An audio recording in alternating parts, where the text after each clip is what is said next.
کیفیت بندے کی یہ ہوتی ہے، جتنا بھی بندہ گناہگار خطا کار کیوں نہ ہو، جب بندہ روضہ رسول کے سامنے کھڑا ہوتا ہے، ایک مرتبہ آنکھوں سے دیکھ لے تو کیفیت یہ پیدا ہوتی ہے کہ دل نہیں کرتا روضہ رسول کو چھوڑ کے آنے کا،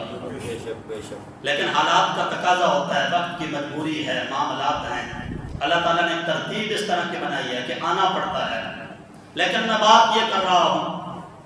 کہ روضہ رسول کے اوپر جس غلام کی ایک مرتبہ نظر پڑ جائے، اس کی دل کی کیفیت یہ ہوتی ہے کہ وہ روضہ رسول سے دوری برداشت نہیں کرتا، اس کا دل نہیں چاہتا کہ واپس آئے۔ تو اندازہ لگا سکتے ہیں کہ جس امام عالی مقام نے 7 سال تک حضور کی زہری حیات طیبہ میں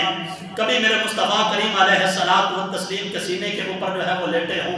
کبھی میرے مصطفیٰ کے کندھوں کے اوپر سواری کی ہو، اور کبھی میرے مصطفیٰ کریم علیہ الصلوۃ والتسلیم نے جس حسین کے لبوں کو چوما ہو،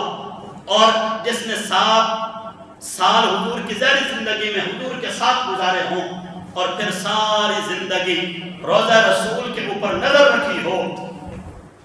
کون سی ایسی مجبوری تھی اس حسین کو کہ جس نے نانا کا روزہ چھوڑ کر کربلا کی طرف چل پڑے؟ آخر کوئی تو مقصد تھا، کوئی تو فکر تھی، کوئی تو پیغام تھا کہ جس کی وجہ سے امام عالی مقام نے اپنے نانا کا روزہ چھوڑا، مدینہ چھوڑا، مکہ چھوڑا، اور کربل کی جو ہے وہ زمین پر تشریف لے گئے۔ آخر کوئی تو مقصد تھا، کوئی تو پیغام تھا جو امت کو دینا تھا، لیکن افسوس کی بات یہ ہے ہم نے وہ نام تو لے لیا، ذکر بھی کر لیے، مجلسیں بھی سجا لی، شہادتیں بھی پڑھ لی، سارا کچھ کرتے ہیں، ذکر حسین تو باقی ہے لیکن فکر حسین کی طرف توجہ نہیں۔ کچھ مقصد تھا نا کہ جس کی وجہ سے مصطفیٰ کے روزے کو چھوڑا۔ لوگ بیت اللہ کا حج کرنے کے لیے جا رہے ہیں، لیکن نواسہ رسول امام علی مقام حج کو چھوڑ کر کربلا کے میدان کی طرف تشریف لا گیا۔ آج کیا وجہ تھی کہ آپ کو نماز نہیں پڑھنے دی جاتی تھی؟ کیا وجہ تھی کہ محفل نہیں سجانے دی جاتی تھی؟ یہ سارا کچھ تھا۔ آپ روضہ رسول کے اوپر مسجد نبوی کے امام بھی تھے، سارا کچھ تھا، نمازیں بھی پڑھی جا رہی تھی۔ یزیدیوں کا امام عالی مقام کے سامنے صرف ایک مطالبہ تھا، وہ مطالبہ یہ تھا کہ یزید کی بیعت کو قبول کر لو، بس اور کوئی مطالبہ نہیں تھا۔ ایک ہی مطالبہ تھا کہ یزید کی بیعت قبول کر لو، یزید کی حکومت کو تسلیم کر لو۔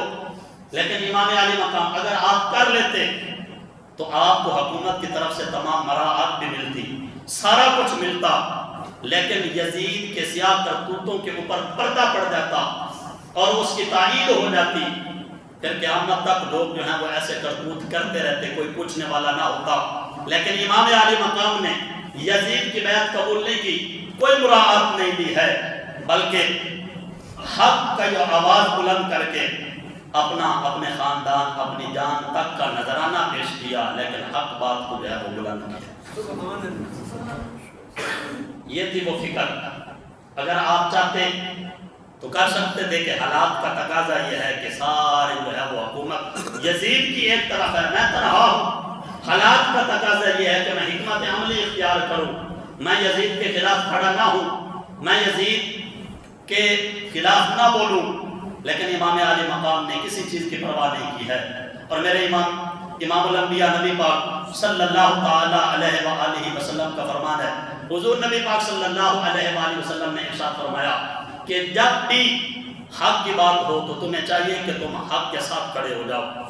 اس کے لیے تمہیں اپنے مفادات کو قربان کرنا پڑے کرو، اپنی شخصیات کو قربان کرنا پڑے کرو، اپنے خاندان کو قربان کرنا پڑے کر جاؤ، سب کچھ قربان کرنا گوارا کر لو، لیکن حق کو چھوڑنا گوارا نہ کرو، اس لیے کہ حق کے ساتھ ہمیشہ مومن کھڑا رہتا ہے۔ امام علی مقام امام حسین رضی اللہ تعالی عنہ پیغام کیا دیا کہ کربلا میں جا کر نواسہ رسول ہے، سجادہ نشین ہے، اور پھر کسی عام دربار کا نہیں ہے، امام الانبیاء کا سجادہ نشین، روضہ رسول کا سجادہ نشین ہے، عام پیر نہیں ہے، ہزاروں مرید ہیں، ہزاروں کی تعداد میں محبت کرنے والے ہیں، مرید ہیں، اور دن رات جو ہے وہ دیدار کرنے والے ہیں، سارا کچھ ہے،